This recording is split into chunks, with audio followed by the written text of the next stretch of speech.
আজ আমরা web design and development নিয়ে আলোচনা করব। তো ওয়েব ডিজাইন করতে গেলে আমাদের কিছু রিকোয়ারমেন্ট লাগবে, অর্থাৎ একটা কোড এডিটর লাগবে।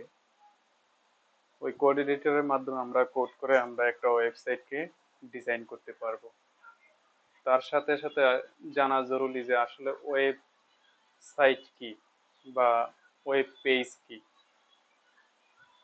এবং ওয়েব ডিজাইন কি ও ওয়েব ডেভেলপমেন্ট কি। এই বিষয়গুলো যদি এই বিষয়গুলো সম্বন্ধে যদি আমাদের ধারণা থাকে, তাহলে আমরা সহজে যে কোনো একটা ওয়েব পেজ ডিজাইন করতে পারবো। তো এখানে যে বিষয়গুলো হয়েছে, ওয়েবসাইট হচ্ছে পরপর সম্পর্কযুক্ত অনেকগুলো ওয়েব পেজের সমষ্টি।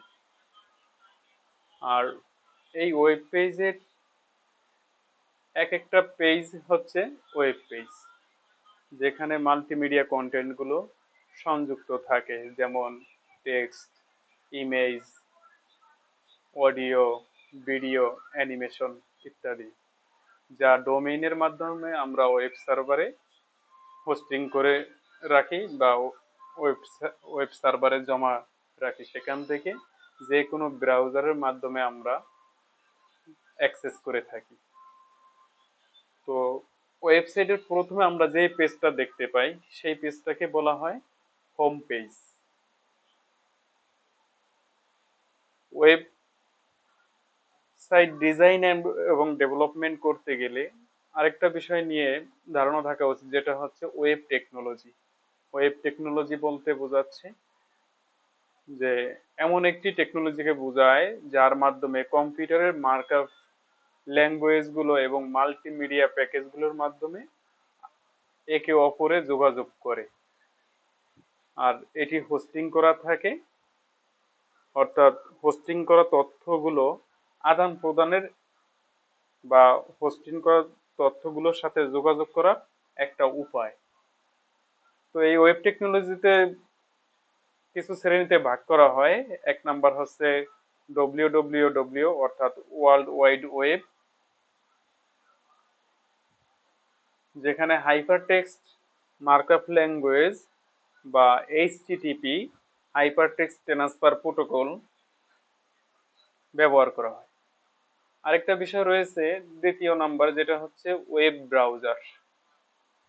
ওয়েব ব্রাউজারের মাধ্যমে আমরা ওয়েব সার্ভারে সংরক্ষিত আমাদের যে ফাইলগুলো রয়েছে সেগুলোকে অ্যাক্সেস করতে পারি। আরেকটি বিষয় রয়েছে লাস্ট, যেটা হচ্ছে তৃতীয় নাম্বার, হচ্ছে ওয়েব সার্ভার। ওয়েব সার্ভার হচ্ছে এমন এক ধরনের সার্ভার যেখানে আমাদের কন্টেন্ট গুলো জমা থাকে এবং ইন্টারনেটের মাধ্যমে কোনো ব্রাউজার ব্যবহার করে আমরা বিশ্বের যে কোনো প্রান্ত থেকে সেই ডাটাগুলোকে অ্যাক্সেস করতে পারি। তো ক্লায়েন্ট ব্রাউজারের মাধ্যমে ওয়েব সার্ভারে রিকোয়েস্ট পাঠাবে, দেন যদি রিলেটেড ডাটা পায় তাহলে সে আমাদেরকে সার্ভিস দেবে। তার সাথে আরেকটা বিষয় রয়েছে যে ওয়েব ডেভেলপমেন্ট। ওয়েব ডেভেলপমেন্ট হলো ওয়েবসাইটের জন্য অ্যাপ্লিকেশন তৈরি করা বা একটা ওয়েবসাইট কিভাবে তৈরি করব সেটাই হচ্ছে ওয়েব ডেভেলপমেন্ট। তো ওয়েবসাইট ডিজাইনের পরে, অর্থাৎ আমাদেরকে ডেভেলপমেন্ট করতে হয় যে কোনো একটা ল্যাঙ্গুয়েজ ব্যবহার করে, যেমন জাভা স্ক্রিপ্ট, পিএসপি, পাইথন, এই ধরনের ল্যাঙ্গুয়েজ ব্যবহার করে আমরা কি করি, স্ট্যাটিক ওয়েবসাইটকে ডাইনামিক ওয়েবসাইটে রূপান্তর করি।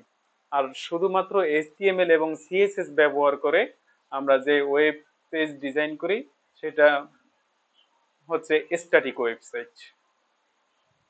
তো আমরা এখন জানবো যে কি কি কোড এডিটর ব্যবহার করে আমরা ওয়েবসাইট ডিজাইন এবং ডেভেলপমেন্ট করতে পারবো। তাদের ভিতরে রয়েছে যেমন সাবলাইম টেক্সট, ভিএস কোড। এই কোড এডিটর গুলো ব্যবহার করে আমরা কি করতে পারবো, একটা ওয়েবসাইট ডিজাইন এবং ডেভেলপমেন্ট করতে পারবো। এজন্য আমরা ওয়েব ব্রাউজারে গিয়ে যদি এখানে সার্চ দেই যে সাবলাইম টেক্সট,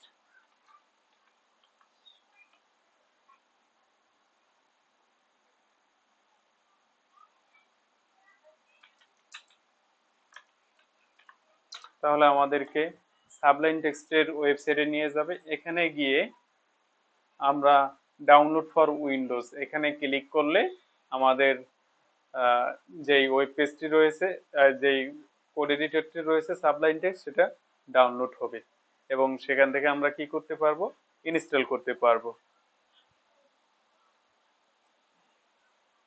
এখানে গিয়ে আমরা সরাসরি ডিরেক্ট ডাউনলোড করতে পারবো। ডিরেক্ট লিংকে গিয়ে আমাদের এখানে যেমন ডাউনলোড হচ্ছে সাবলাইন টেক্সট,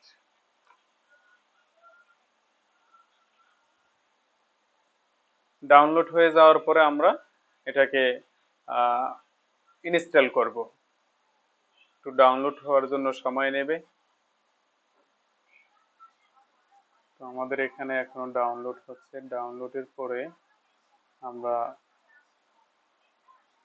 ডাউনলোড কমপ্লিট হলে ইনস্টল করব। Already complete.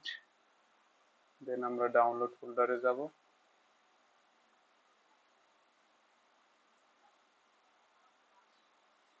দেন এখান থেকে ইয়েস বাটনে ক্লিক করব। Next, install. আমাদের যে কোড এডিটর সাবলাইন টেক্সট সেটা ইনস্টল হচ্ছে। ফিনিশ।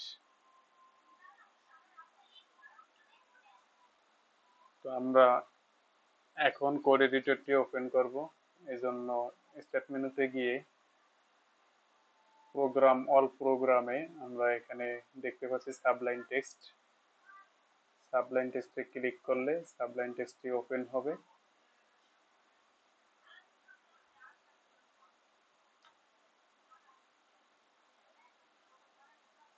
আমাদের এখানে সাবলাইন টেক্সটটি ওপেন হয়েছে। এবার এখান থেকে আমরা এই জায়গাতে আমাদের কাঙ্ক্ষিত কোডগুলো করতে পারবো। তো প্রথমে আমরা এই ফাইলটাকে HTML ফাইলে সেভ করে নেব। এই জন্য সেভে গেলাম, দেন লোকেশন দিতে হবে যে কোথায় আমরা এই ফাইলটি সেভ করব। সেই লোকেশনে গিয়ে যদি আমরা ডেস্কটপে সেভ করে রাখতে চাই তাহলে ডেস্কটপে সেভ করব। দেন এখানে নাম দিয়ে দেব, ফাইলের একটা নাম দিতে হবে, ইন্ডেক্স সাথে এক্সটেনশন .html। যেহেতু HTML ফাইল, এখানে আমরা .html দিতে পারবো। এবং আমাদের এইখানেও এক্সটেনশন রয়েছে, যেমন HTML এক্সটেনশনটা সিলেক্ট করে দিয়ে আমরা সেভে ক্লিক করব। তাহলে আমাদের এই ফাইলটা আমাদের ডেস্কটপে দেখতে পাবো ইন্ডেক্স নামে সেভ হয়েছে। এবার এখানে আমরা HTML এর যাবতীয় কোডগুলো আমরা লিখতে পারবো। এখানে আমাদের ওয়েব পেজ ডিজাইনের যাবতীয় কোডগুলো এখানে আমরা লিখব। পরবর্তী লেসনে কিভাবে ওয়েবসাইট ডিজাইন করে আমরা তার HTML এর স্ট্রাকচার নিয়ে আলোচনা করব। সবাই আমাদের এই চ্যানেলটিকে সাবস্ক্রাইব করবেন, লাইক এবং কমেন্ট করবেন। আজকে এই পর্যন্ত। নতুন টপিকস নিয়ে পরবর্তী ভিডিওতে হাজির হব।